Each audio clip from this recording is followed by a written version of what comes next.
Bonjour tout le monde. Donc ici, on est notre 15e épisode de notre podcast Retour sur les attentes.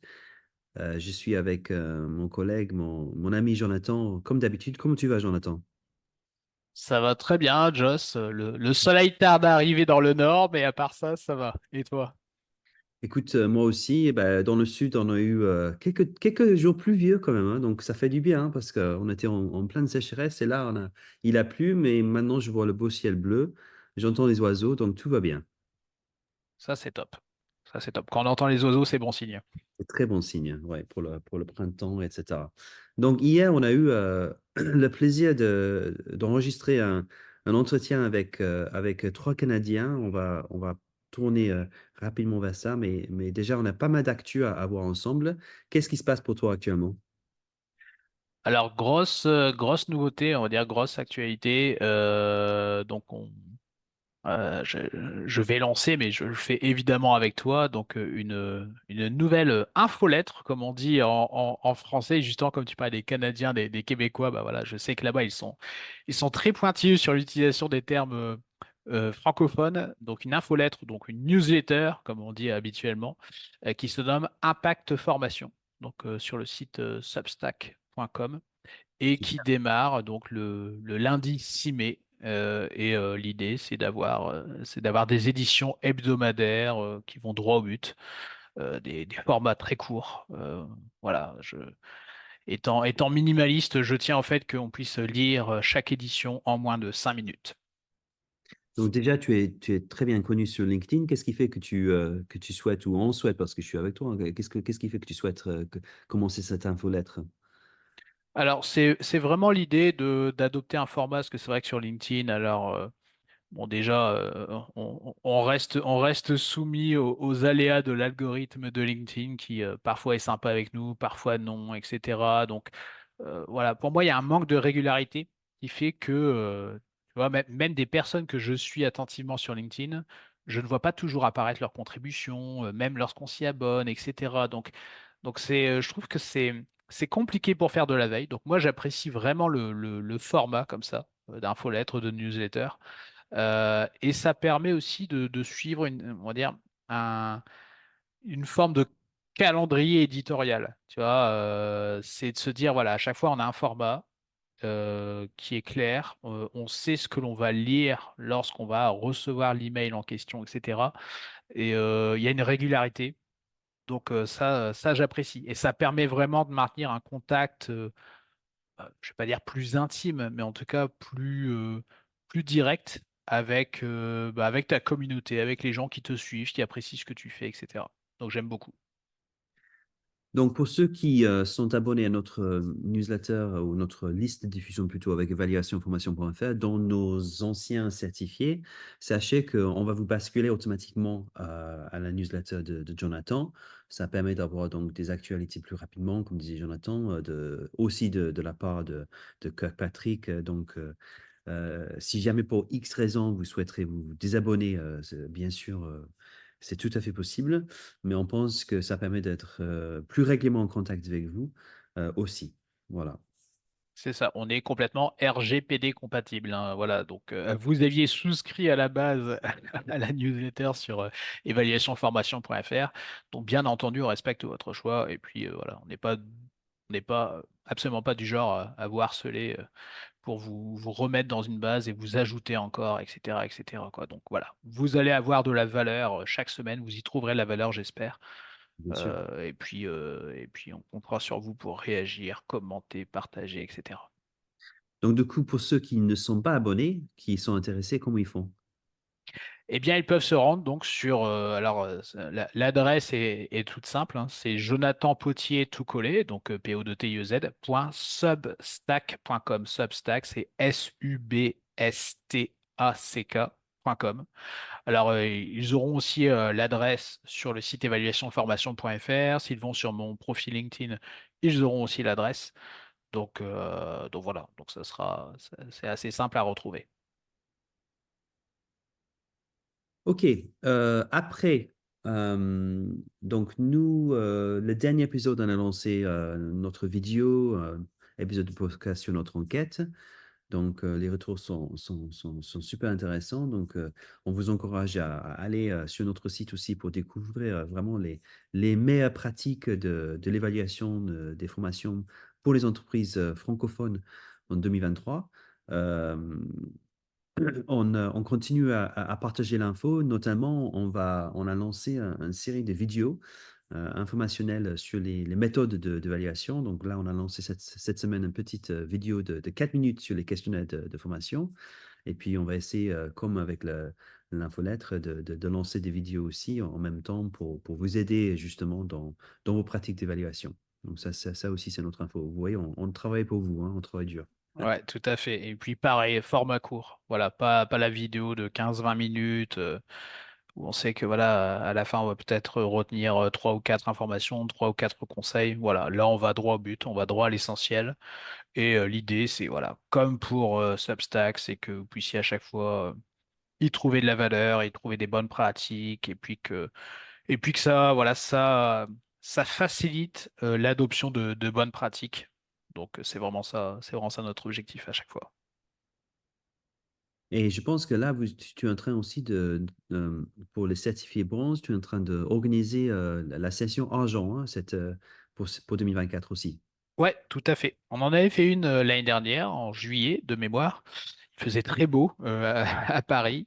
Et là, on va lancer une nouvelle session. Donc voilà, on est en train de collecter, on va dire, les marques d'intérêt.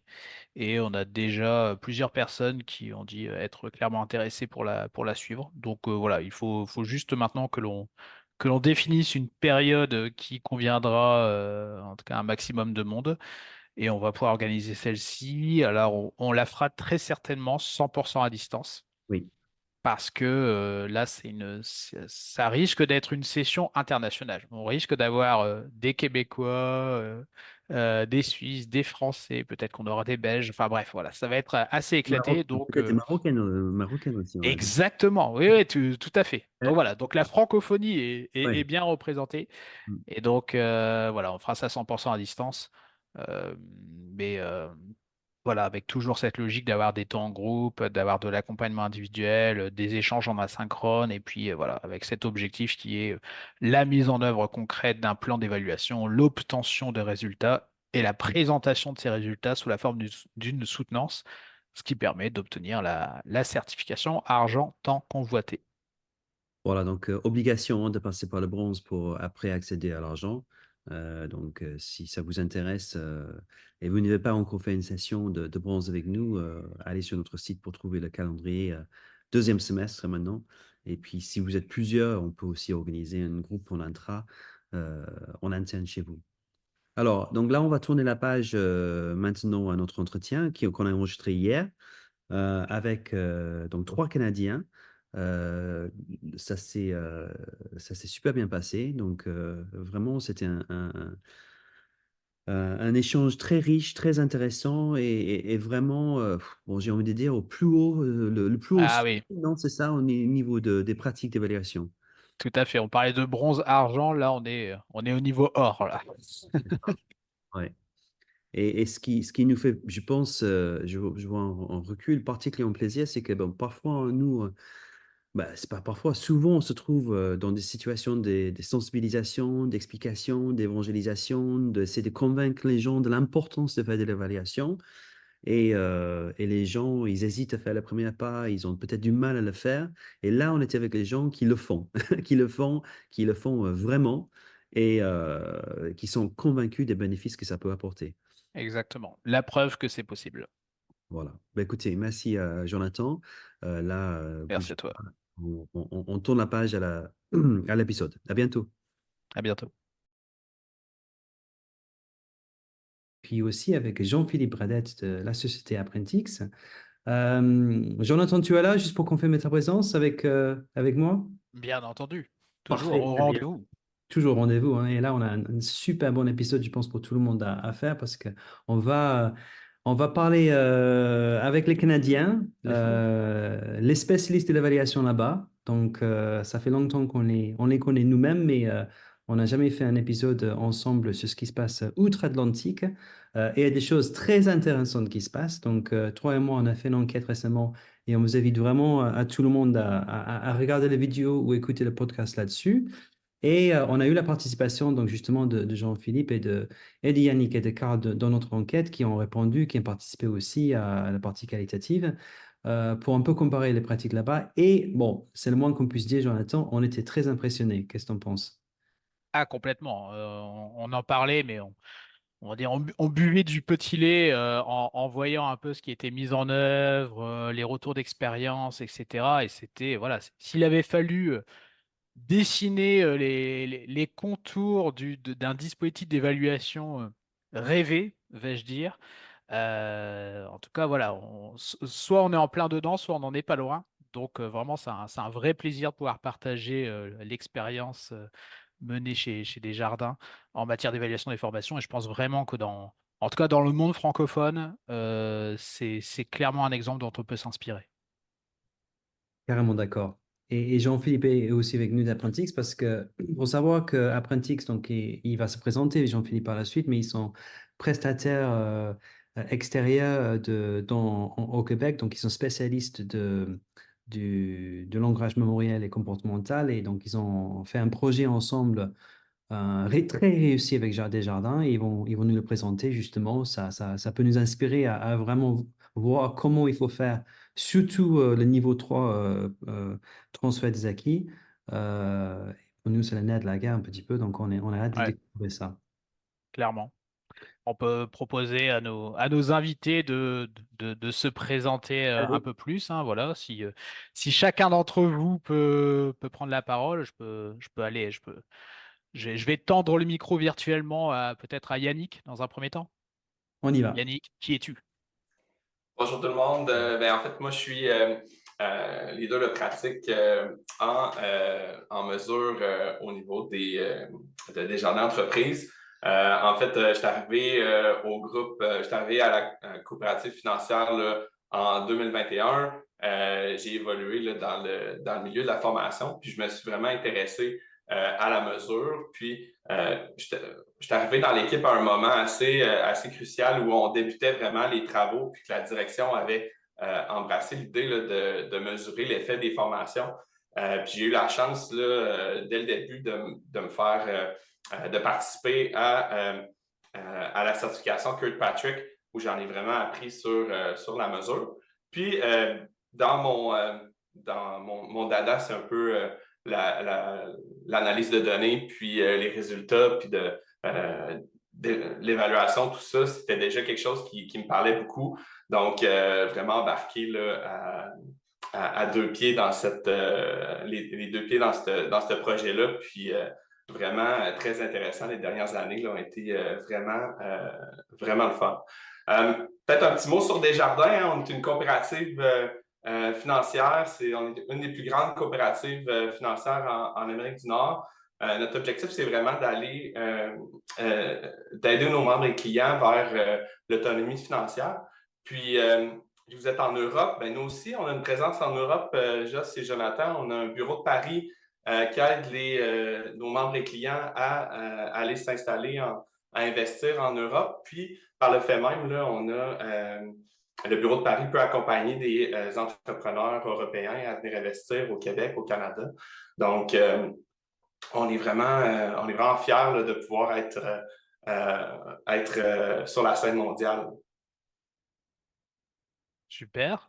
Donc merci Yannick. Et puis à ton collègue Karl, je pense, peut prendre la suite. Parfait, quelle belle introduction. Je ne sais pas comment je vais mieux faire. Bien, Carl Rupp-Nantel, aussi leader de pratique dans une équipe de conception dans le service, dans la vice-présidence de services aux entreprises chez Desjardins.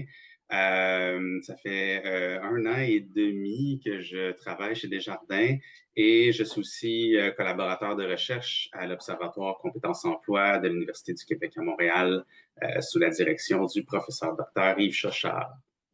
Voilà. Très bien, que je connais très bien et que l'on salue au passage. Voilà, l'évaluation de la formation est un petit monde aussi dans le monde universitaire, dans le monde académique. Donc, Yves rédige des choses très, très intéressantes aussi. Merci, Karl. Et puis, Jean-Philippe, qui es-tu? Ça me fait plaisir et c'est drôle parce que j'étais avec Yves hier. Donc, le monde est Ah, petit, bah hein, voilà, comme on effectivement. dit, donc pour une collaboration. Très content d'être avec vous aujourd'hui. Jean-Philippe Bradette, donc président de la société Apprentix.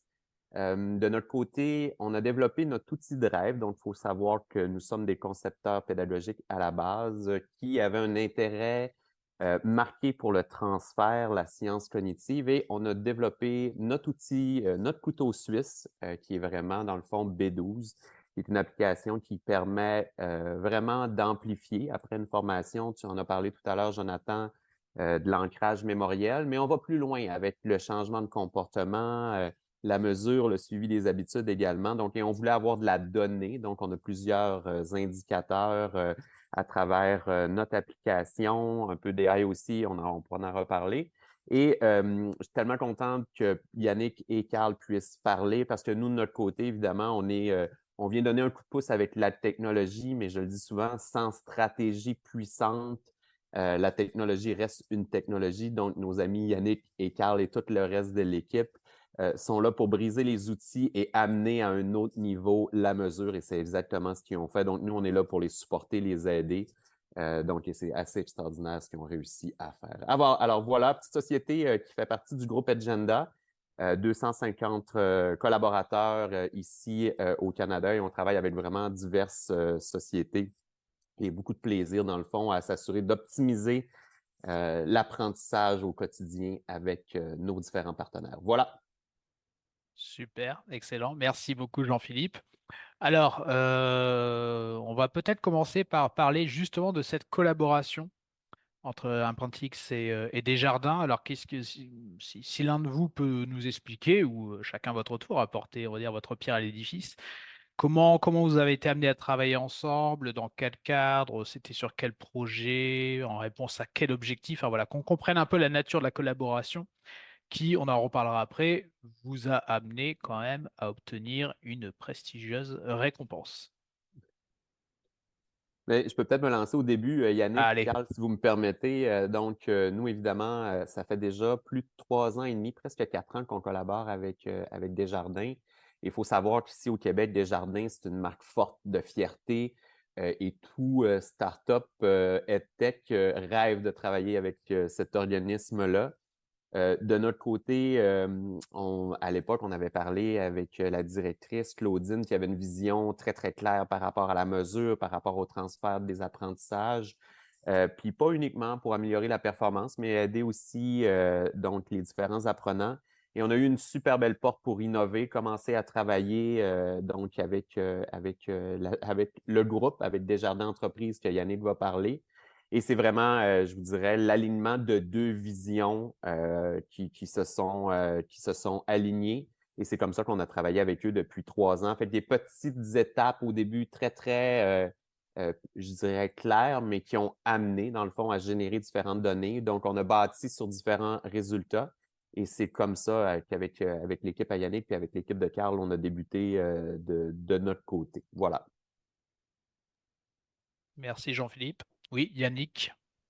On a commencé avec des programmes. Moi, quand je suis arrivé, B12 était déjà implanté dans l'équipe. Il y avait déjà eu quelques explorations là, sur des programmes de formation initiale. Fait que vraiment, les équipes ont été pas à pas. On a commencé avec des évaluations pratiques dans les formations. Donc, l'outil permettait d'avoir des grilles d'évaluation.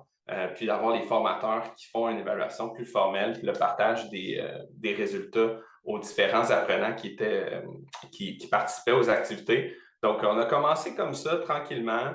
On faisait beaucoup de renforcement également parce que, par exemple, dans l'accueil d'un directeur de compte, il y a beaucoup de connaissances qu'il doit avoir. On doit mettre à niveau là, des gens, puisqu'on accueillait, par exemple, dans ce programme-là, pour devenir directeur de compte, des gens qui avaient beaucoup de connaissances sur les finances, puis des gens qui en avaient beaucoup moins. Donc, on devait voir quand même beaucoup de théorie. Fait que B12 était vraiment facilitant là, pour faire des parcours de renforcement, puis de s'assurer là, que les gens retenaient l'information, retenaient la théorie, puis ça nous permettait dans ces programmes-là de faire un petit peu plus d'activités pratiques puis d'avoir des évaluations. Comme ça. Fait qu'on a commencé petit dans un ou deux programmes de formation. On a fait de l'expansion au niveau des programmes de renforcement pour, par exemple, des produits et services, où est-ce que des programmes qui étaient plus lourds en connaissances, donc pour avoir un petit peu plus pour que les apprenants aient les fins détails des produits et services, pour qu'ils puissent vraiment conseiller, puis offrir des meilleures solutions à nos clients. Fait que on est allé dans cette direction-là puis l'outil B12 là, a vraiment facilité parce que toute la logistique technologique est prise en charge par la plateforme. Fait que ça nous a aidé vraiment à nous donner un bon coup de main à ce niveau-là. Puis, par la suite, Carl est arrivé dans l'équipe. Puis, Carl, toi, tu as vraiment amené une expertise là, sur les comportements, puis sur comment on peut vraiment venir influencer là, ce qui se passe dans le quotidien des travailleurs. Oui, en fait, merci pour la belle passe sur la palette, Yannick. Oui, en fait, moi, j'avais une expertise dans l'évaluation du transfert des apprentissages, mais en fait, je tente de produire des outils qui facilitent cette évaluation-là, des outils pratiques pour les concepteurs et les formateurs en entreprise. Étant donné tout l'enlignement de Desjardins et la volonté de Desjardins d'outiller les employés de première ligne afin qu'ils puissent aider les entrepreneurs dans le service aux entreprises à faire face à des défis qui sont changeants, qui sont constamment en évolution. Mais on a une importance vraiment, nous, de fournir des formations ou des activités de développement des compétences qui permettent à ces employés de première ligne-là de bien accompagner les membres et clients dans le cadre de leur mission. Donc oui, j'ai été plutôt un aviseur technique, si on peut appeler ça comme ça, au niveau de la construction des évaluations.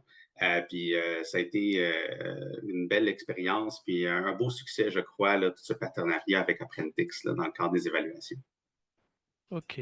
Et donc, si j'ai bien compris, B12 permet à la fois de réaliser, on va dire, des activités d'évaluation et vient, ce qu'on parlait de renforcement, on parlait d'ancrage, vient, on va dire, compléter la formation ou en tout cas vient apporter des ressources. Hein, vous nous expliquerez concrètement la forme que cela prend. Est-ce que ce sont des modules complémentaires? Est-ce que ce sont des vidéos? Est-ce que des informations, des emails? Enfin voilà, comment si on peut prendre peut-être en illustrant cela avec on va dire avec un exemple de formation. Voilà, je suis une formation chez Desjardins. Qu'est-ce qu'il se passe après, on va dire dans le temps, pour favoriser justement l'apprentissage, le passage à l'action, le transfert des acquis, etc. Oui, Yannick.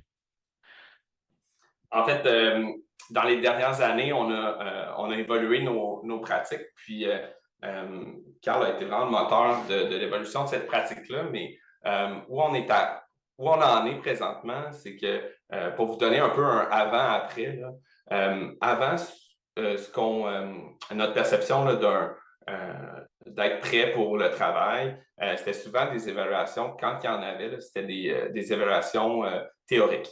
Donc, on voyait un module 1 à 3, puis là, on faisait un petit test avec un Forms, par exemple. Après ça, on voyait les autres modules, on avait un petit test, puis on avait un test final. Si tu avais la note de passage, on performait suffisamment, on se disait, bon, on a entraîné la personne, puis elle est prête pour le travail.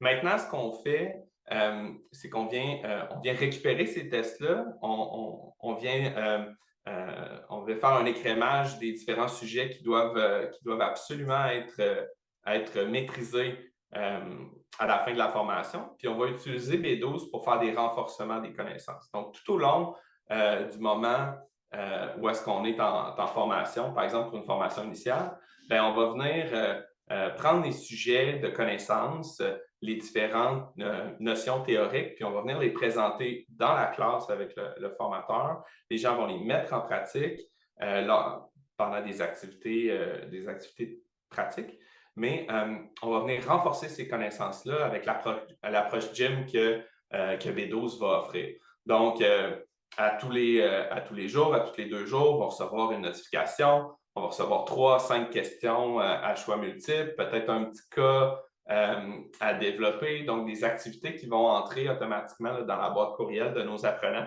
Puis, ils vont venir faire ces activités-là. Ces activités-là, ça pourrait être un billet de sortie, par exemple, avant une pause ou avant le dîner ou en fin de journée, ou ça peut être, par exemple, le matin, en ouvrant ton ordinateur, tu as déjà ton courriel, puis la présentation est là. Donc, ça, on a passé d'examen théorique à vraiment une approche gym pour venir ancrer ces apprentissages-là.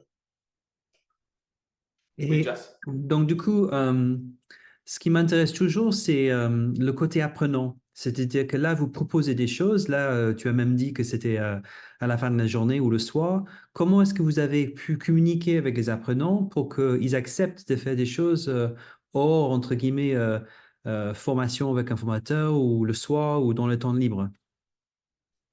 En fait, ces activités-là vont être faites dans le temps de travail, là, juste pour. Mais on va le prévoir au cursus de cours. Donc, si une journée, on va terminer peut-être plus tôt. Et c'est des activités qui sont très, très courtes, là. Donc, c'est quelques minutes, quelques activités. Donc, c'est pas très prenant, là, cette approche gym-là. Je pense que c'est la fréquence de ces activités-là qui font en sorte que les gens vont venir apprendre puis vont venir consolider ces apprentissages-là. Jean-Philippe? J'allais compléter peut-être 2 choses, Joss et Jonathan, dans le fond, sur les activités. Évidemment, on va avoir à l'intérieur de ce qu'on fait, on parlait des connaissances, donc on est plus au niveau 2, on va venir mesurer le niveau de confiance et le niveau de connaissance. Il va aussi avoir des activités de pratique que Yannick va venir discuter sûrement, ou Carl, qui est plus situé au niveau du niveau 3 en termes de comportement avec ce qu'on veut. Puis le dernier point, c'est qu'on va lier soit en sortant les données avec les résultats d'affaires. C'est un petit peu comme ça qu'on fait le parcours.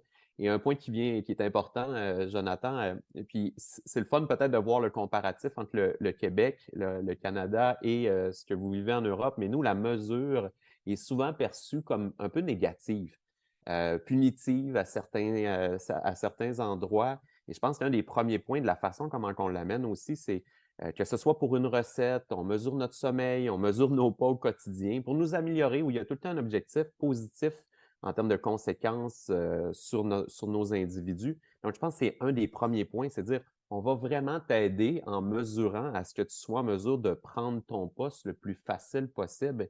Et ça, je pense que ça change la donne aussi parce que nos apprenants ont des tableaux de bord et on va vraiment, dans le fond, amener un peu un changement de paradigme au niveau de la mesure.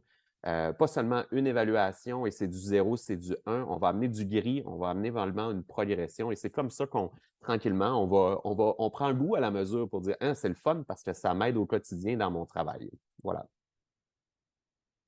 Ouais, Carl, tu souhaites rajouter quelque chose? Oui, rapidement. C'est tellement précieux ce que vous dites là, messieurs. Puis ce qu'on a pris comme enlignement dans notre équipe de conception pédagogique chez Desjardins, c'est d'être le plus intégré dans le flux de travail. Donc, de s'assurer que les activités d'évaluation et de formation viennent pas déranger les activités, ou le moins possible, les activités quotidiennes du travailleur. Puis, B12 est vraiment facilitant dans cette optique-là. Non seulement, oui, c'est intégré dans le flux de travail, mais en plus, ça nous permet de recueillir plein d'informations pertinentes pour prévenir aussi des rechutes, là, si j'ose utiliser le terme. Donc, dans le fond, on recueille des informations non seulement à travers des activités pratiques, non seulement sur la qualité des comportements que les apprenants ont dans le travail, mais aussi sur les freins possibles qu'ils pourraient rencontrer là, dans le cadre du travail, les freins à l'utilisation des acquis qu'ils auraient appris dans la formation. Excellent. Et Alors, je reviens un instant sur ce que l'on disait précédemment au sujet de quelle est la perception de la mesure, de l'évaluation. Alors, je vous rassure, entre guillemets, je ne sais pas si c'est rassurant, mais on a les mêmes types aussi de réactions en France et de manière générale, on va dire en Europe francophone. Très récemment, j'ai d'ailleurs animé une session du programme de certification Carpatrick niveau bronze et en faisant le tour de table, présentation des participants, là, un grand classique, une réflexion qui m'a marqué d'entrée de jeu, ça annonçait un peu la couleur en disant oui, oui, donc je suis là, je vais apprendre, disait l'un des participants, très bien, mais euh, je suis, euh, je suis complètement opposé au fait d'aller mesurer l'homme, il faut pas réduire l'homme à ça, on ne peut pas mesurer l'homme.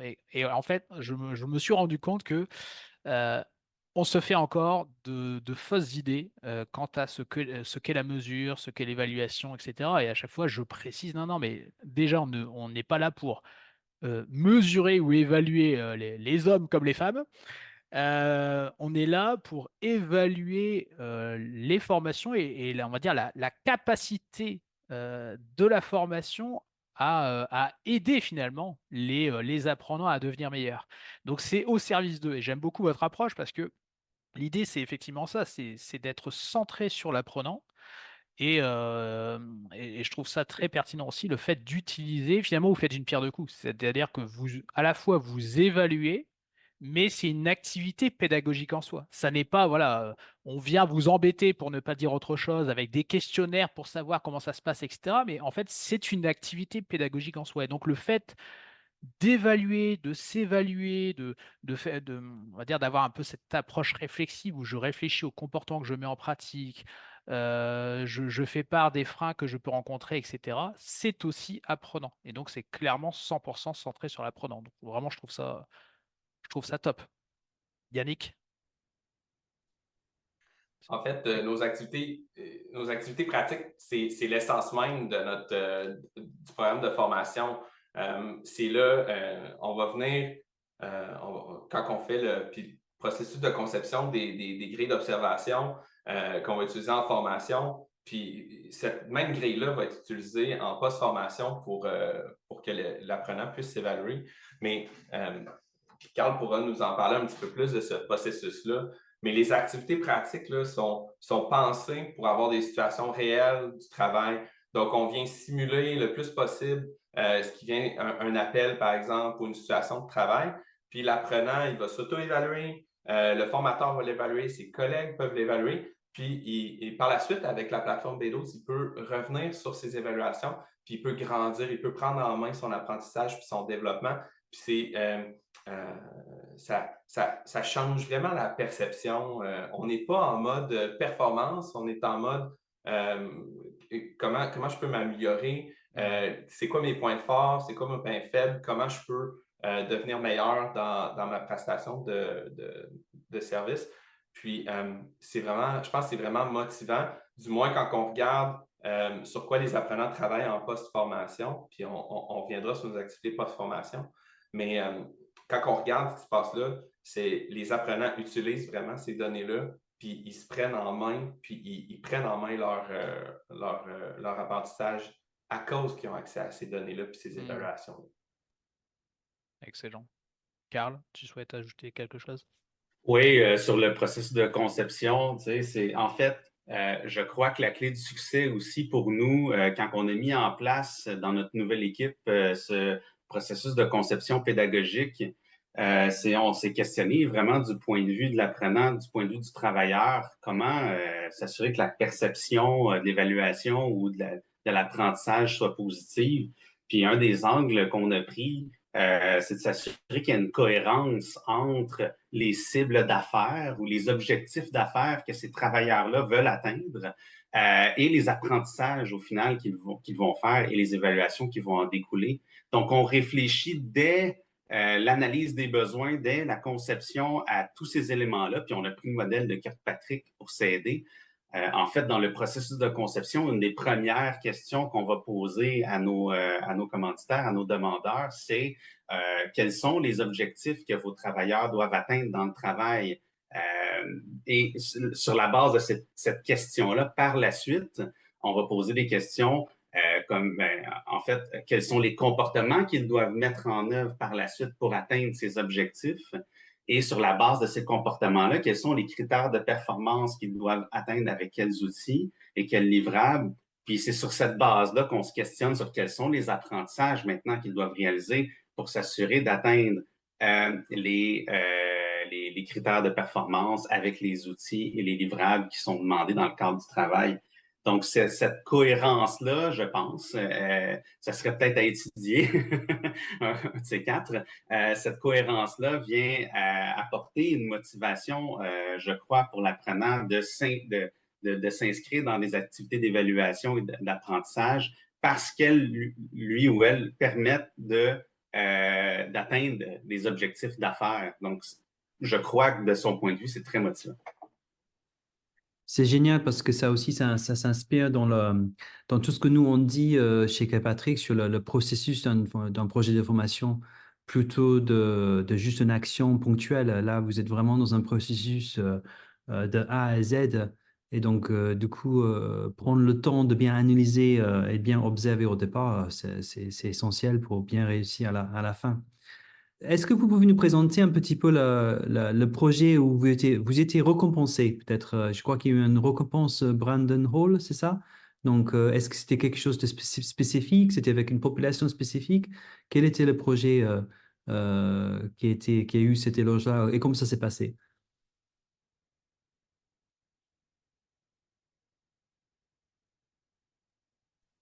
Oui, bon, écoutez, ben, ça a été un des premiers projets sur les produits internationaux, Jonathan puis Just, qui a été récompensé au niveau des Brandon Hall. C'est un peu les Oscars hein, pour nous au niveau de la formation. Et c'est un des premiers projets pilotes dans le fond, qu'on a réalisé avec Desjardins Entreprises, qui a remporté un Gold. Mais c'est vraiment l'ensemble de l'approche. Donc, tout ce qu'on vient de se parler sur les résultats d'affaires aussi. Et moi, je vais me garder une petite gêne. Je vais laisser Yannick et Carl parler des résultats d'affaires de leur côté. Mais on a utilisé l'intelligence artificielle. On a utilisé plein de choses, mais pour maximiser la valeur de la donnée.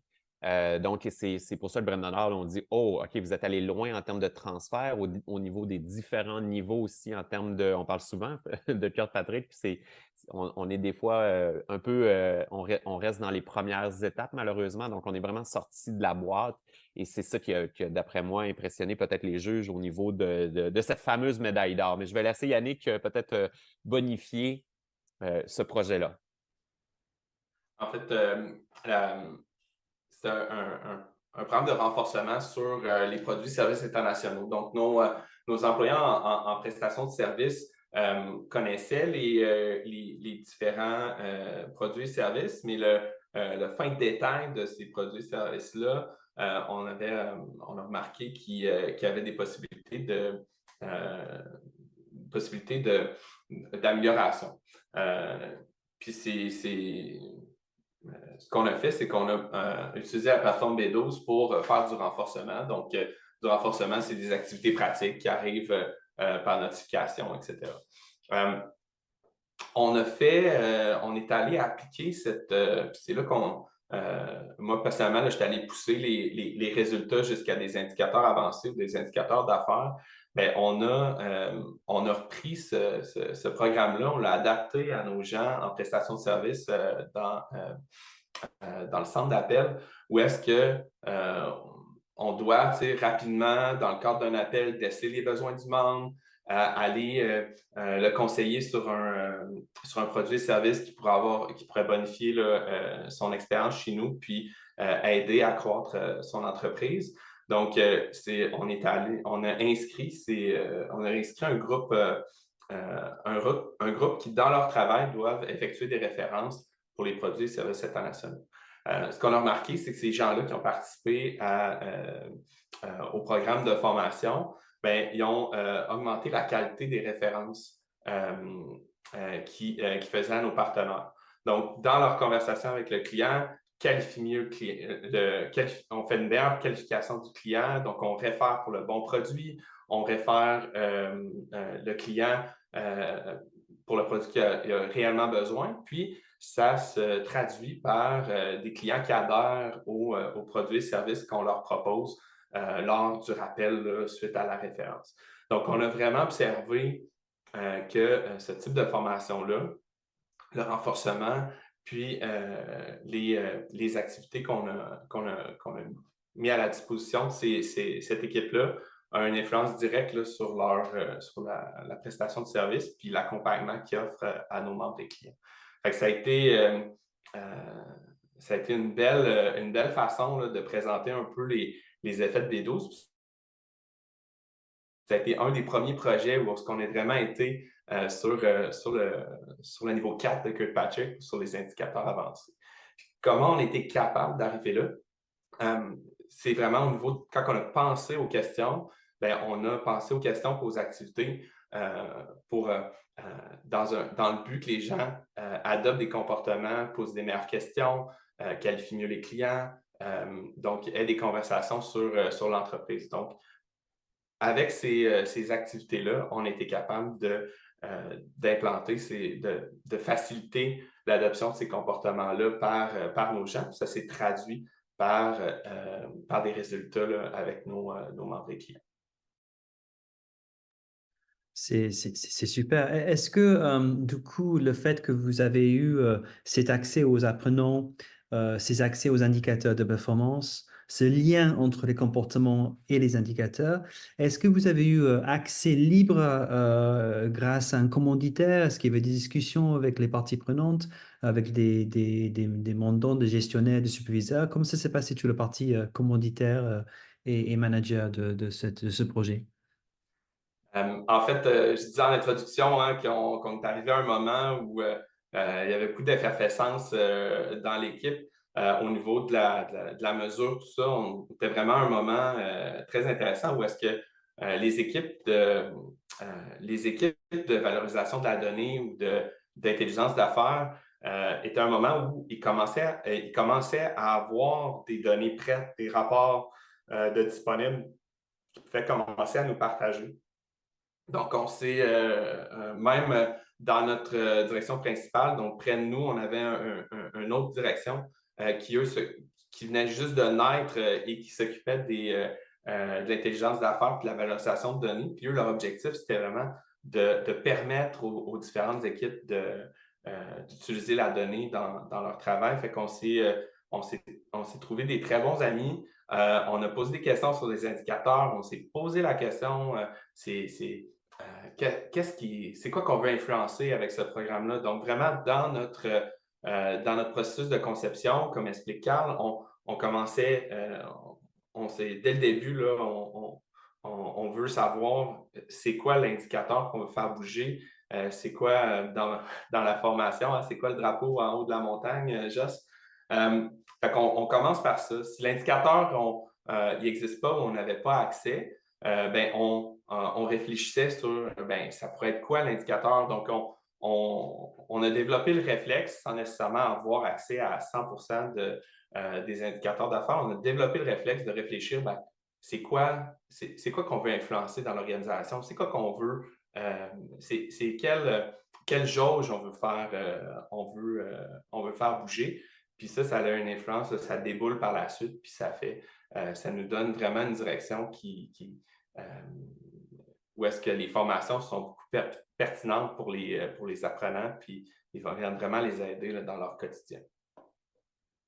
Super. Jean-Philippe, tu vas ajouter quelque chose? Oui, j'allais compléter.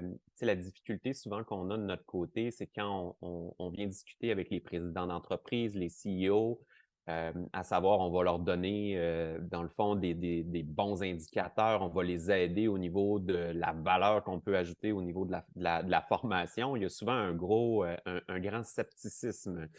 Donc, parce que depuis des années, on leur fournit la complétion. Donc, est-ce que les apprenants ont fait cette formation-là ou pas? Et on les a souvent nourris avec des données qui, malheureusement, ne donnent pas beaucoup de résultats. Donc, on a vraiment appris aussi une approche plus petite parce que la mesure est souvent perçue comme étant des gros chantiers. Vraiment l'approche test and learn qui est, je pense, quand même utilisé en Europe là, sur la création d'une résolution de problème, un fameux Most Valuable Product qu'on va appeler, et l'importance du commanditaire. Donc, vous posez la question est tellement importante. Mais on va amener de la donnée rapidement pour leur montrer la valeur. Donc, on parle de 1 à 3 mois pour dire, voyez ce qu'on peut faire, voici l'amélioration qu'on a pu avoir. Puis vraiment un mindset un peu start-up de dire, OK, ben il faut aller vite amener de la valeur à nos apprenants. Donc, en termes d'exécution, en termes de rapidité, dans le flux de travail, il ne faut pas avoir l'impression que c'est compliqué, que c'est lourd. On a vraiment réussi avec cette plus petite approche-là d'amener des résultats rapidement et de s'améliorer constamment aussi. Puis ce que je trouve fabuleux avec Yannick, Carl et toute l'équipe, c'est qu'on est capable aussi d'isoler. Donc, on a fait des tests A/B, donc avec des groupes contrôle. Et ça donne de la richesse vraiment importante. Mais c'est les commanditaires, puis c'est l'équipe, dans le fond, nos directeurs avec qui on travaille, qui ont cru au tout début. Fait que sans eux, évidemment, ben, c'est difficile de poursuivre. Mais du moment où on embarque un peu dans cette philosophie-là, ben, il y a des résultats assez incroyables qui émergent. C'est vraiment excellent. Merci, merci pour ce partage. Même la démarche, on va dire, là, effectivement, parce que c'est souvent une question qui est posée, c'est souvent un problème, on va dire, qui est rencontré par les professionnels de la formation en entreprise. Comment faire adhérer les commanditaires, comment susciter, on va dire, l'engagement, l'enthousiasme des parties prenantes. Et effectivement, Jean-Philippe, tu parlais de test and learn. C'est vraiment la méthode des petits. Alors, la méthode des petits pas. C'est se dire, effectivement, on va pas tout de suite s'embarquer sur des projets énormes, mais on va déjà montrer rapidement de la valeur. Et effectivement, comment convaincre les commanditaires? En leur présentant les résultats qui les intéressent. Et si on en restait uniquement au taux de satisfaction, on aurait certainement des réactions telles que celles que l'on a en France, et j'imagine que chez vous aussi. Oui, c'est bien, on est très content qu'ils soient contents des formations suivies, mais par contre, pouvoir montrer de l'impact réel sur le terrain, du transfert des acquis, donc de la montée en compétences, derrière des résultats d'affaires à la hausse, etc. Et en plus, avec cette logique d'A/B testing, où on peut comparer entre et faire la démonstration que finalement la formation est quelque chose, est une variable qui justement permet d'accroître la performance commerciale des conseillers qui ont été formés, etc. Ça devient difficile pour un commanditaire de ne pas affirmer que oui, effectivement, ça marche. Donc vraiment, je trouve ça excellent. Oui, Karl? Oui, bien en fait, juste pour boucler la boucle sur le point de vue des managers, pour donner un exemple, on a fait un autre projet avec la plateforme B12 au centre d'appel. Puis, en fait, on a même eu une invitation de la part des managers de venir aider. Leur défi à eux qu'ils nous ont mentionné, c'est qu'il y avait une intention ou comment dire, pas dire des difficultés, mais des légers problèmes dans l'accompagnement post-formation ou dans l'accompagnement des coachs avec les nouveaux employés.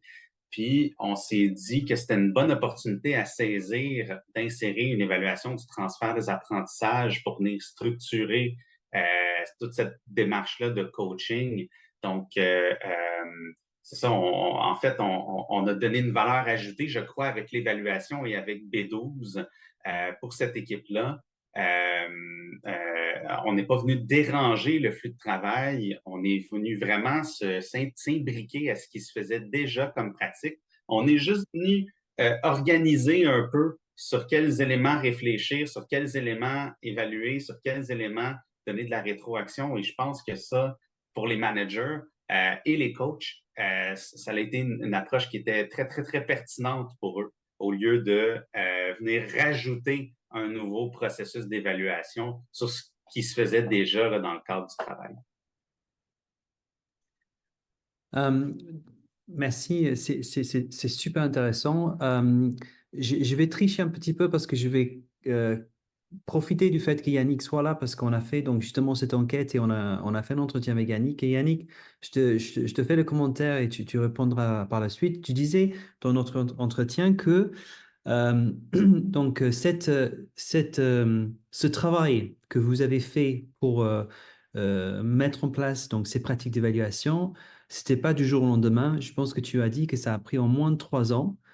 Et je voulais juste que tu confirmes que maintenant, même si on voit les résultats de vos efforts maintenant, le travail a quand même pris du temps à le faire et que tu as aussi parlé du fait que c'était un peu grâce aux résultats d'affaires avec un service que vous pouviez en capitaliser et faire des présentations, je crois, à d'autres services, du coup, pour les convaincre à faire dans votre sens. Et c'est comme ça que vous avez un peu euh, partager vos savoirs et justement permettre après de capitaliser, comme disait Karl, sur le moment pour réagir et faire changer des choses.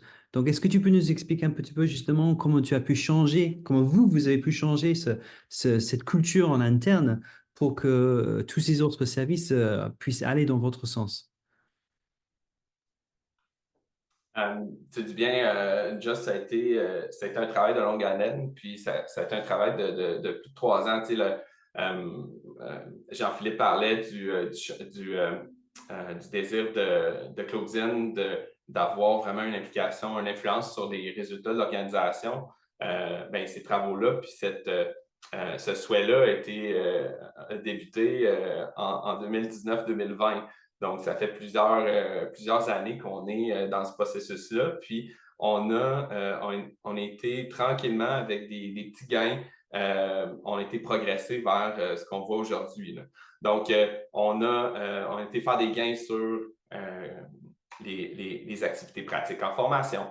Par la suite, à la suite là, de la certification Kirkpatrick, ben, on s'est dit, des sondages de formation, les sondages de réaction suite à la formation, souvent, on investit beaucoup de temps là-dedans. C'est important pour nos formateurs. Donc, on a vraiment priorisé nos travaux pour aller créer un outil de sondage à l'aide de Forms, à l'aide des outils de la suite Microsoft pour un peu régler ce dossier-là, puis de donner accès à ces données-là pour nos formateurs, puis nos équipes de conception. Ça nous a permis de passer au niveau suivant, là, de devenir plus mature dans nos évaluations, puis de commencer à faire de l'évaluation post-formation. L'évaluation post-formation, le transfert des comportements, ben, on n'est pas arrivé du jour au lendemain à s'intégrer dans le flux de travail, hein. On a commencé avec des sondages, on a présenté ces données-là, la direction, la haute direction était intéressée, les partenaires étaient intéressés de voir vraiment l'évolution des apprenants. Puis, petit à petit, on s'est posé la question, comment qu'on peut créer de la valeur pour l'apprenant, puis en ayant, nous, notre côté, l'évaluation du transfert ou l'évaluation de comment ça se passe post-formation pour avoir les freins, puis les différents comportements, comment ils sont appliqués, puis de quelle façon. Donc, on ne s'est pas collé là, aux activités post-formation du jour au lendemain. On s'est entraîné, on était plus en approche sondage. Puis par la suite, on s'est dit, comment qu'on pourrait intégrer ça au flux de travail? Puis Karl a été vraiment facilitateur là, de cette approche-là. Vas-y, Karl. Bien, je vais me mettre à rougir là, devant cet éloge, mais ça prend toute une équipe pour piloter un changement de culture. Et je vous dirais que sur ce point-là, tu parlais juste d'un changement de culture, ben, ça se fait pas du jour au lendemain. Vos auditeurs, vous le savez, c'est quelque chose qu'on doit faire en continu, on doit le vivre aussi, on doit être des agents d'une certaine éducation, dirais-je, à nos managers, à nos collègues, à notre organisation, de constamment être bienveillant avec tout le monde pour s'assurer que on commence à réfléchir en fonction d'une cohérence entre les objectifs ou les cibles d'affaires jusqu'aux apprentissages, parce que c'est pas quelque chose de naturel ou nécessairement de normal même, quand on pense à de la formation d'entreprise, de réfléchir à ce lien entre ce qui se fait sur le terrain et ce qu'on doit apprendre et que la formation en entreprise est vraiment au service de ce qui se fait sur le terrain.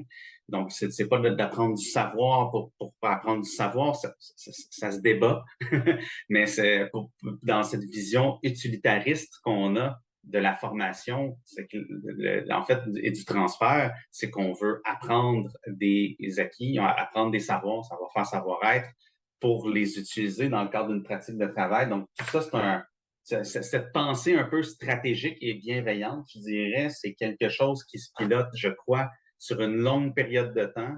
Et il faut être vraiment des ambassadeurs et des éducateurs bienveillants envers nos collègues, nos managers, nos demandeurs sur cette perspective-là que oui, la formation en entreprise et l'évaluation est au service des équipes, est au service des équipes d'affaires et de l'atteinte de leurs objectifs. Et Jonathan, si tu me permets, Oui. au niveau de la communication des résultats, ben oui, on a communiqué nos résultats à nos managers au niveau des équipes de formation. En fait, on allait chercher leur feedback sur comment on présentait tout ça, mais on présentait aussi nos résultats aux lignes d'affaires, donc aux gens sur le terrain qui ont suivi la formation, aux managers des gens qui ont suivi la formation. Puis on présentait également nos résultats aux gens en valorisation de données. Donc, eux voyaient, en fait, on était capable de leur présenter comment on utilisait leurs données.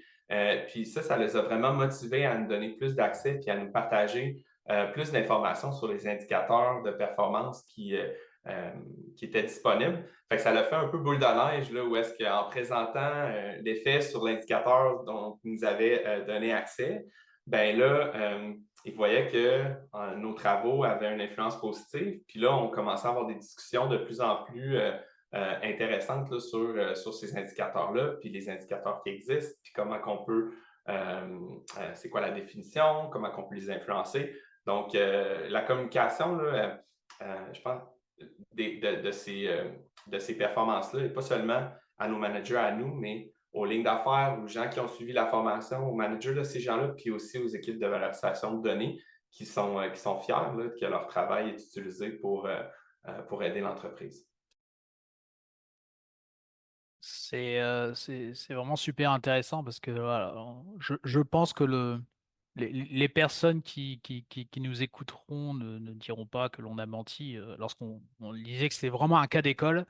Je continue à le penser et c'est vrai que vous avez levé minutieusement et progressivement, on va dire, chacun des freins qui se présentent lorsque on souhaite mettre en œuvre un système d'évaluation des formations de ce type, hein. C'est vrai que, voilà comment, vous avez expliqué comment vous avez embarqué les commanditaires, comment vous leur avez, présenté des résultats qui les intéressaient, comment vous avez communiqué, comment vous avez tenu compte aussi de leur feedback, comment vous avez, mené d'abord un 1er projet, puis un autre, et cetera, pour progressivement, on va dire, monter en puissance.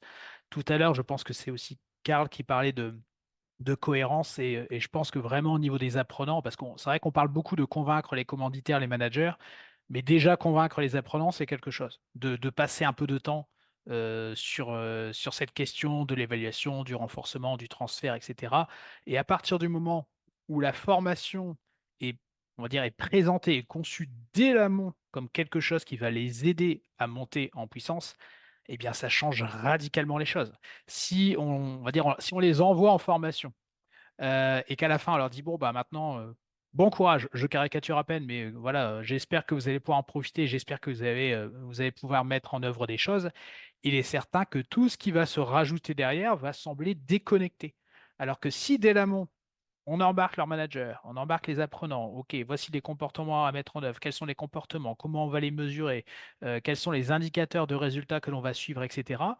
Que l'on pratique pendant la formation à l'aide des outils dont on va se servir derrière, vous avez beaucoup parlé du focus sur la mise en pratique, y compris pendant la formation.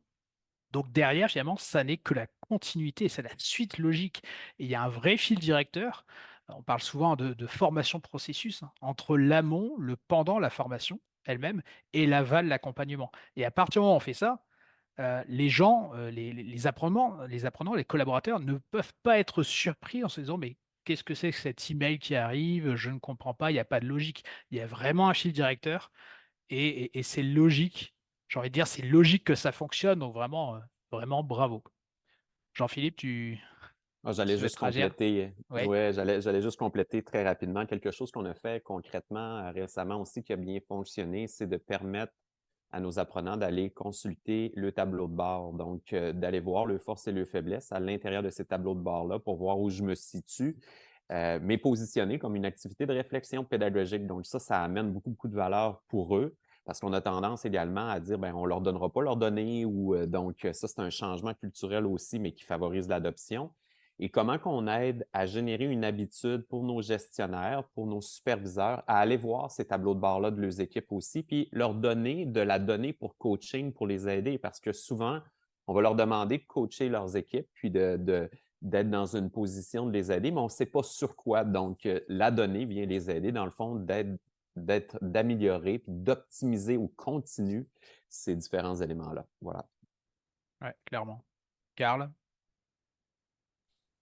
Ouais, mais tu parles de cohérence, puis aussi, on pourrait rajouter le mot clarté aussi là-dedans dans le parcours de de ce qui s'en vient du point de vue d'un apprenant. Puis je trouve que ces mots-là sont tellement porteurs de sens, puis ça fait en sorte qu'il faut réfléchir de façon holistique, si je peux utiliser ce mot, à la formation en général, que l'évaluation sans en microcosme n'est pas la solution. La formation en microcosme n'est pas la solution. C'est vraiment un tout cohérent, clair, en fait, c'est ça qui vient aider les apprenants à atteindre les objectifs d'apprentissage, les objectifs de comportement puis les objectifs d'affaires.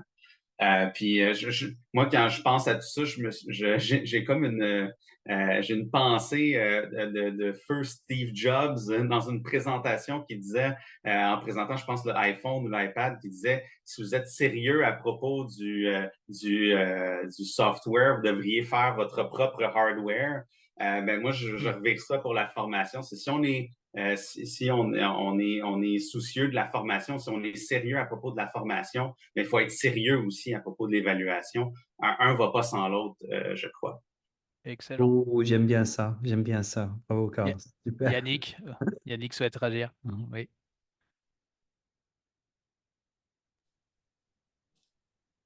En fait, on a, tu sais, pour faire le pont un peu avec l'accès aux données, on voit vraiment les apprenants, là, quand on parle surtout en post-formation, quand on vient leur donner l'opportunité de s'évaluer ou de se faire évaluer par leur coach, on voit que ça a vraiment une influence. Ça a vraiment une influence sur ce qu'ils vont travailler dans leur coaching. Donc, avec la plateforme B12, on a encadré les séances post-formation qui existaient déjà. Donc, on a pris des rencontres qui existaient déjà, puis on a proposé aux coachs puis aux apprenants d'utiliser la grille de correction des activités pratiques. Donc, vraiment leur grille d'évaluation, puis de débuter leur coaching par l'évaluation de leur comportement, un peu comme ils faisaient lors des activités pratiques, puis de réfléchir aux dernières semaines, aux dernières interactions qu'ils ont eues, puis comment ils ont, c'était quoi leur niveau là, sur les différents critères comportementaux. Puis ce qu'on observe, c'est qu'avec la donnée, avec ces évaluations-là, les apprenants prennent en charge leur progression puis leur, leur progression ou leurs apprentissages, puis ils viennent travailler sur les éléments qui sont qui sont les moins, où est-ce qu'ils vont moins bien performer. Donc, il y a vraiment on peut vraiment corroborer ce qu'on observe dans les évaluations post-formation des gens. C'est comme s'il y avait une prise de conscience où il y avait on leur donnait le pouvoir de travailler sur les bonnes choses. Puis, naturellement, c'est ce qui se fait dans les coachings. Donc, on vient vraiment aborder les sujets qui sont qui ont plus de difficultés Donc, on vraiment travaillé où est-ce qu'on vient, où est-ce qu'on va avoir le plus de gains pour nos apprenants. Donc, c'est vraiment très intéressant de voir que l'accès aux données permet aux apprenants de se prendre en main et puis de progresser encore plus rapidement. C'est bon, il faut qu'on arrête les éloges, Jonathan, parce que sinon on n'aura plus le temps de parler d'autres choses. Mais c'est vrai que c'est super et en fait ça confirme le côté théorique de ce que nous, avec Jonathan, on essaie de dire dans le monde francophone, hein, par rapport à l'importance de l'évaluation. Et là, vous nous partagez des résultats concrets sur le terrain et on croit l'évaluation sert vraiment à quelque chose. Donc ça fait du bien de l'entendre. Alors, on va parler du sujet. Jean-Philippe, si j'ai raison, tu as conduit aussi une enquête sur les pratiques d'évaluation. Alors, la question brûlante pour moi, c'est que est-ce que là, le sujet d'aujourd'hui, est-ce que Desjardins, c'est un microcosme de Canada au sens large? Est-ce que vous êtes tous des experts de l'évaluation? Est-ce que vous faites tous comme ça là-bas et donc nous, de notre côté, on est, on est un peu moins bon ou est-ce que Desjardins, pour toi aussi, ça sort un peu de l'eau? Comment ça se passe de votre côté? Je me permets, si la réponse est oui, je déménage. Ouais, non. Je vous dirais que mon sentiment actuel, c'est que je me sens un peu comme dans l'évangélisation. Vous vous souvenez au début, là, quand on parlait du e-learning, puis que les gens disaient non, non, on n'en veut pas, puis tu sais, je retourne dans les années 2005-2006, j'ai vraiment l'impression que je me retrouve des années en arrière par rapport à la mesure, puis par rapport à qu'est-ce que ça peut amener. Le premier point, puis je vais vous parler un petit peu des résultats qu'on a eus, mais je pense qu'actuellement, là où l'ouverture est plus grande, c'est qu'il y a un sentiment d'urgence d'agir parce qu'on parle de réduction, on parle de simplification. Donc, puis là, je parle au niveau des entreprises et toujours d'avoir des résultats. Donc, il faut suivre la business, il faut suivre ce que l'entreprise amène. Donc, il y a beaucoup plus d'ouverture de parler affaires, moins dans le contenu et vraiment d'être dans cet état d'esprit-là que le dollar investi a une grande importance, le dollar investi en formation a une grande importance. Donc, on dirait que là, les yeux s'ouvrent plus et qu'on est plus prêt à en entendre parler qu'on était. Mais je vous rassure, messieurs, je ne pense pas que vous allez déménager parce que la première donnée qui m'a, moi, frappé. Donc, premièrement, on a fait une enquête. On s'est dit, ben, on n'a pas de données au Québec sur qu'est-ce qui se passe et on voulait avoir une espèce de portrait et on va le refaire année après année. On a eu notre échantillon, c'est 88 personnes donc qui ont rempli le sondage. Mais la première donnée qui est marquante, qui a un biais positif dans ce sondage-là, dans le sens où c'est des gens qui ont un intérêt au niveau de la mesure. Donc, on a eu, pour vous donner une idée, 36 de décrochage donc sur les 88 participants. Donc, c'est-à-dire que c'est surtout ceux qui ont ouvert le sondage et qui ont commencé à répondre. L'intérêt s'est vite dissipé. Donc, ça vous donne une idée, là. Donc, 36 de taux de complétion, ce qui est, à mon avis, très faible. Donc, ça a été, Jonathan et Just, la première donnée pour dire oh, OK, on n'intéresse pas tout le monde. Ça, c'est clair, clair, clair. Donc, voilà, ça, c'est une des premières choses qui a été marquante.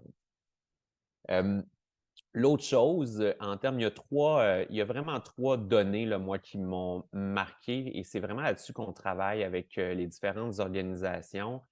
Évidemment, l'intérêt de ces 88 personnes-là, donc tout le monde était d'accord à savoir est-ce que je veux mesurer l'impact de ma formation. On parle d'un 100 donc vraiment intéressant. Est-ce que c'est possible de prouver l'impact? 74 fait que vous voyez, là, on descend un petit peu, mais les statistiques, je vous dirais, qui étaient les plus frappantes, c'est quand on pose la question sur je pense que mon équipe excusez-moi, le plus grand défi pour mesurer l'impact de l'apprentissage pour mon organisation. Et là, je vous pose la question, messieurs, qu'est-ce que vous pensez que le plus grand défi pour mesurer, le numéro 1 qui est sorti de notre côté, selon vous? Le plus grand défi? Ouais. C'est pas mal mondial, je vous dirais. Ah, le temps, non? Et voilà, bravo Jonathan, bonne réponse. Nous avons d'autres priorités. Vous imaginez que c'est ça la réponse dans le fond. Ouais. Donc, et la question suivante qu'on a posée tout de suite après, c'était bon, ben, est-ce que vous avez du budget pour évaluer? Et là, ça tombait à non, 70 Et là, on reposait la question, êtes-vous perçu comme un prestataire de service ou un alignement stratégique avec la business? Et seulement 26%, comme Desjardins, sont alignés de manière stratégique à amener de la valeur au sein de la business. Et je pense que c'est ça qu'on veut changer, de vraiment d'être des preneurs de commandes à développer du contenu, à comment qu'on vient modifier, optimiser les résultats d'affaires comme conseiller stratégique. Donc, ça nous a donné vraiment des données hyper intéressantes pour poursuivre. J'arrête parce que on pourrait parler pendant des heures, mais je pense que c'est un peu le constat qu'on a fait. Ah oui, oui. Alors, malheureusement, je ne suis pas étonné quant à la réponse sur le temps. Il y a un test que j'aime beaucoup. Alors, j'ai lu ça dans un autre domaine que celui de la formation, mais qui consiste à dire, regardons un peu l'agenda, hein, le calendrier d'une semaine type d'un professionnel de la formation, et on va dire, quel est le volume horaire qu'il consacre aux questions d'évaluation et d'amélioration de l'impact, par exemple.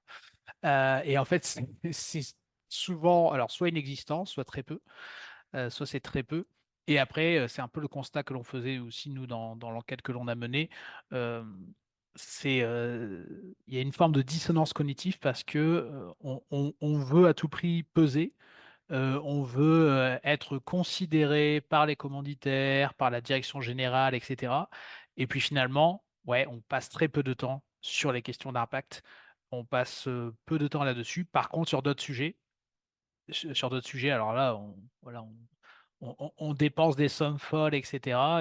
Et en t'écoutant, Jean-Philippe, je me faisais la réflexion. Aujourd'hui, on voit sur LinkedIn au quotidien, on parle d'intelligence artificielle et puis on voit des résultats partout. Avec telle application, vous allez pouvoir gagner X temps et tel temps. Vous allez pouvoir gagner des heures, vous allez pouvoir aller plus vite. Donc, on parle de résultats partout. Et les professionnels de la formation, me semble-t-il, raffolent de cela. Mais par contre, lorsqu'il s'agit des formations, alors là, les résultats, on n'a pas du tout ce focus, hein, le réflexe évaluation dont vous parliez tout à l'heure. Donc, voilà, on a encore du chemin quand même. Et j'allais compléter, Jonathan, si je peux me permettre, Oui, oui. c'est un peu ce qu'on explique aussi aux entreprises en ce moment parce que l'intelligence artificielle, puis tu sais, on est beaucoup dans la création de contenu, comment on peut faire des animations plus vite, des vidéos plus vite. Mais moi, comme concepteur pédagogique, quand je regarde ça, ça me rend un petit peu nerveux parce que si on regarde par exemple Sora d'OpenAI où on est capable de générer une vidéo de manière tellement rapide, vite, ben si mon expertise est uniquement au niveau du contenu, un jour, puis j'aime pas ça dire ça, mais il y a un AI qui va être là. Donc, il faut absolument que je trouve une façon d'être stratégique dans mon positionnement comme concepteur et justement d'utiliser la donnée. Je pense que la mesure est l'outil numéro 1 des concepteurs pour valoriser leur poste, d'avoir des budgets à hauteur de nos ambitions, puis d'avoir des promotions, pourquoi pas, mais d'être vraiment central dans ce processus-là. Alors, c'est un peu ça qu'on essaie d'expliquer sur le Québec. Mais c'est pas évident, c'est pas facile. On n'est pas encore là. Donc, je vous rassure encore, messieurs. Mais on aimerait que vous déménagiez, par contre. Venez nous trouver, c'est sûr et certain qu'on vous prend à bras ouverts. Merci. Merci.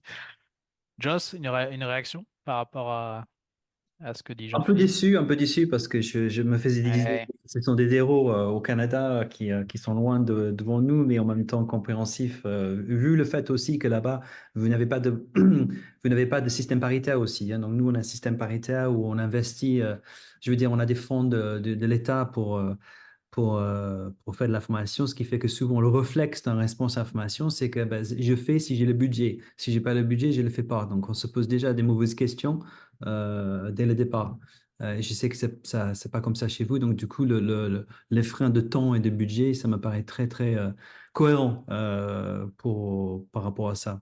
Euh, Après, tu as dit, Jean-Philippe, que tu es toujours dans l'évangélisation. Donc, ça veut dire que tu es toujours dans la sensibilisation, tu es toujours dans l'explication.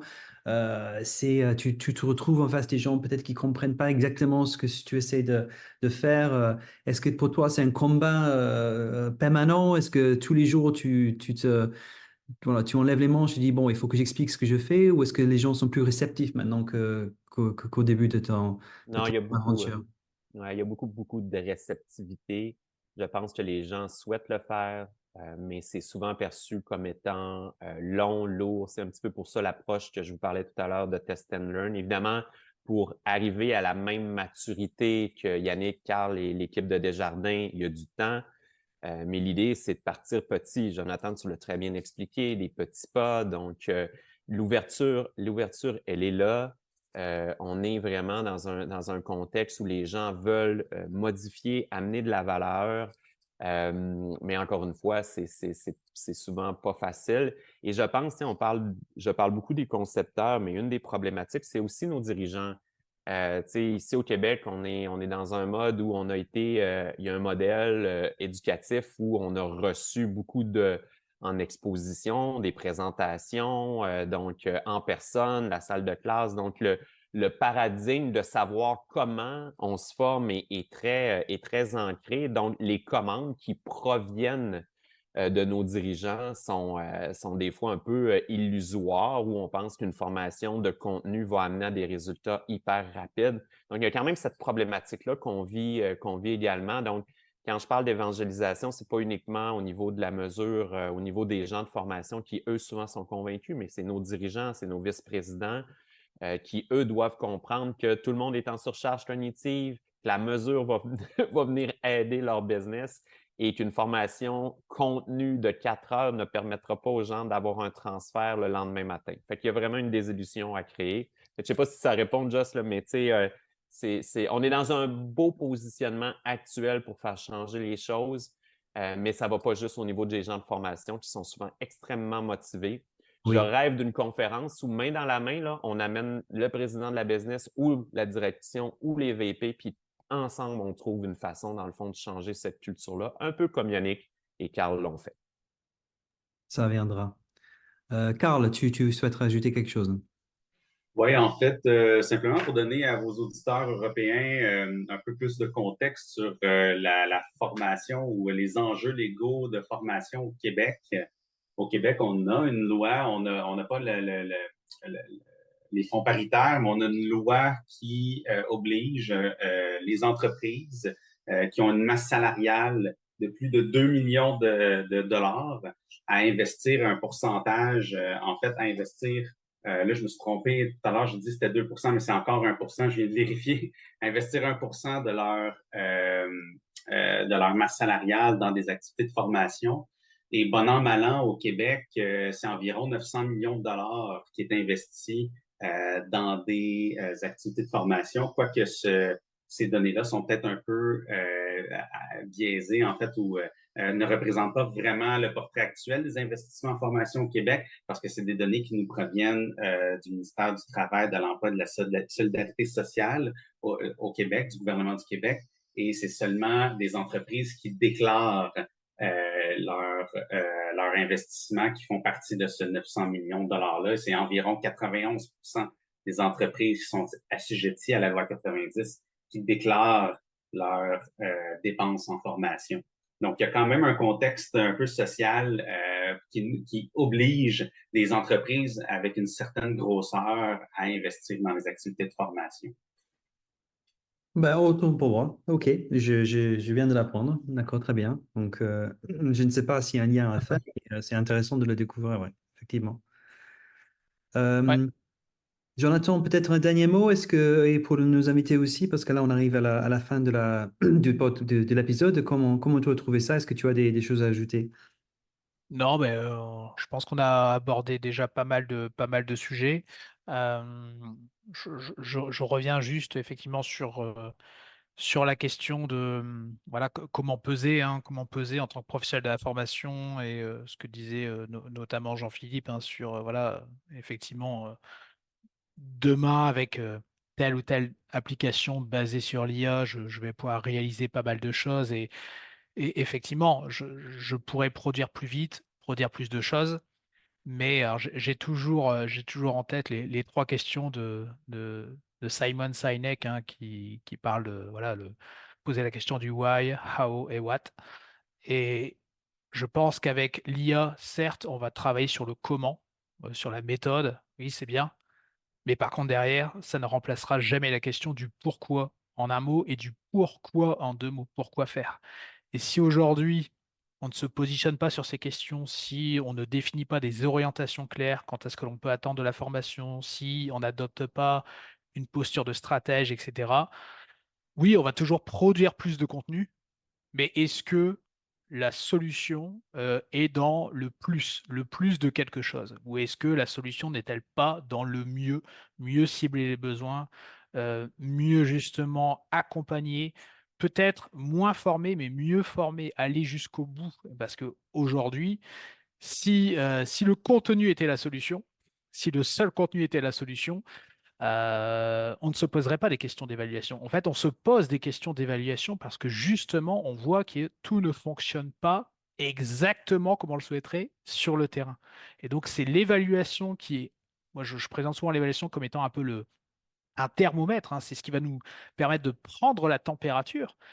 Donc déjà, c'est essentiel de pouvoir mesurer cela. Mais ensuite, ce sont les actions que l'on va engager. Et les actions que l'on va engager, c'est pas dire il va falloir plus former les gens. Et tout ce que vous nous avez présenté aujourd'hui, c'est surtout de mieux former les personnes, de mieux les accompagner et d'aller jusqu'au bout de la démarche. Ne pas se dire, voilà, la formation s'arrête à 17 heures, mais la formation commence bien en amont de celle-ci et s'arrêtera une fois que la personne sera pleinement compétente en situation de travail et que finalement les acquis de la formation seront ancrés durablement, quoi. Et ça, c'est vraiment une logique qu'il faut comprendre, c'est l'évaluation vient, on va dire, en soutien de l'impact, hein. Ça n'est pas juste se faire plaisir et envoyer des questionnaires dans tous les sens, ça n'est pas une réponse à une obligation légale ou normative. Et là, les auditeurs, auditrices français, françaises qui écoutent cela, petit coucou à Calliope,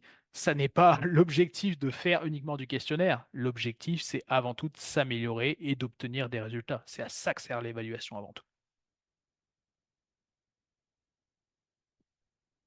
Alors, en, en complément, sauf si on a oublié de parler d'un sujet, hein, par rapport à l'expérience chez Desjardins ou par rapport à l'enquête, ce que j'avais envie de vous proposer à chacun d'entre vous, chacun de nos trois invités, c'est de nous dire, voilà, allez, en résumé, si on devait, là, on vous prend peut-être au dépourvu, hein, mais si vous deviez euh, proposer une pratique qui, selon vous, est une pratique clé pour faire changer les choses, justement pour faire en sorte que on développe vraiment des pratiques à la fois d'évaluation et on va dire de formation performante.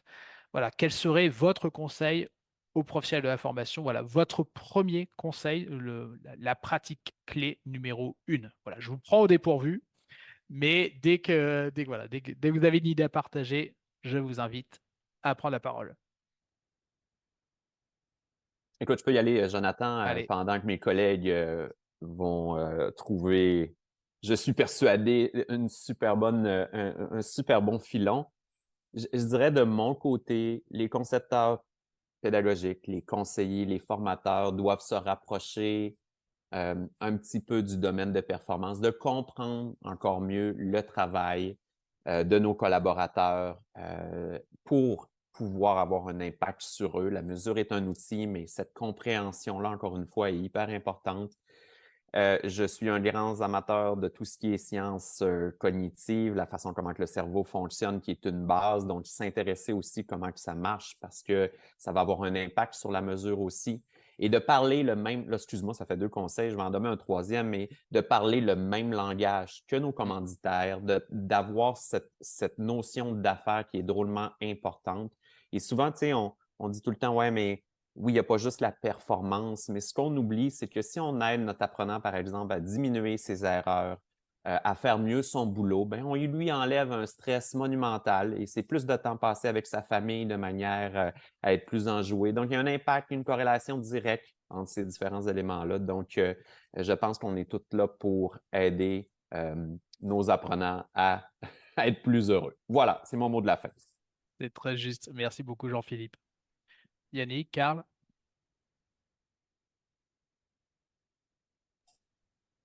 Ben, tiens, je vais laisser le mot de la fin à Yannick, comme ça, je vais être respectueux de l'ancienneté. Euh, donc, moi, si j'avais une chose, ben, je reprends un peu le contexte des jardins pour vous mentionner ce que je crois qui est la chose la plus importante à faire pour s'assurer qu'il y a un changement ou qu'on fasse de l'évaluation pertinente.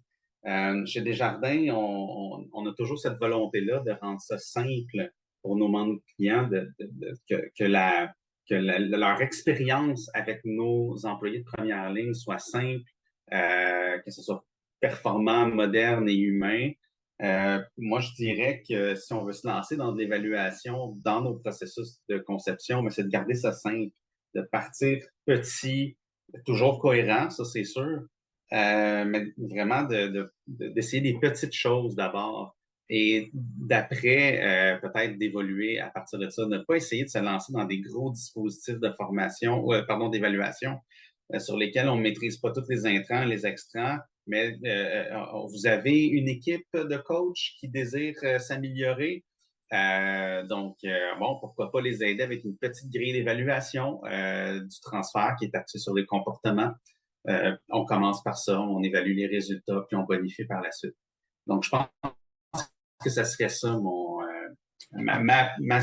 si j'avais à choisir une seule chose, je pense que ce serait ça, ma chose, que je dirais qui serait le plus porteur de changement. Super, merci Karl. Bonne pratique que l'on partage évidemment ici également. Et Yannick, le mot de la fin. Je pense qu'il faut se concentrer en formation sur ce qui est essentiel pour arriver au travail, puis commencer à débuter le travail pour se mettre à la tâche. Donc, avoir uniquement les connaissances nécessaires puis le savoir nécessaire à la fin de la formation pour pouvoir aller sur le lieu de travail puis débuter des prestations de services puis débuter de prendre en main mon rôle ou de commencer à appliquer ces comportements-là, puis d'aller investir notre budget ou notre temps sur l'accompagnement post-formation.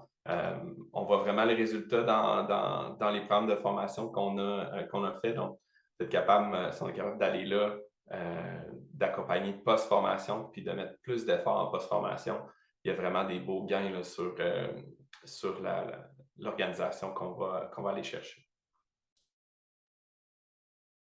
Excellent, merci Yannick. Et c'est vrai que voilà, toujours cette histoire de formation processus et les chiffres de Robert Brinkerhoff que l'on voit dans le programme de certification Kirkpatrick qui montrent que c'est vrai que souvent on se focalise sur l'événement d'apprentissage, l'événement de formation et on consacre l'essentiel du budget ou pendant à l'action de formation en oubliant, volontairement ou non, l'amont et l'aval. Alors que voilà, la formation est c'est un processus de changement et un changement, formation ou pas, ça se prépare et ça s'accompagne, sinon ça ne fonctionne pas, tout simplement.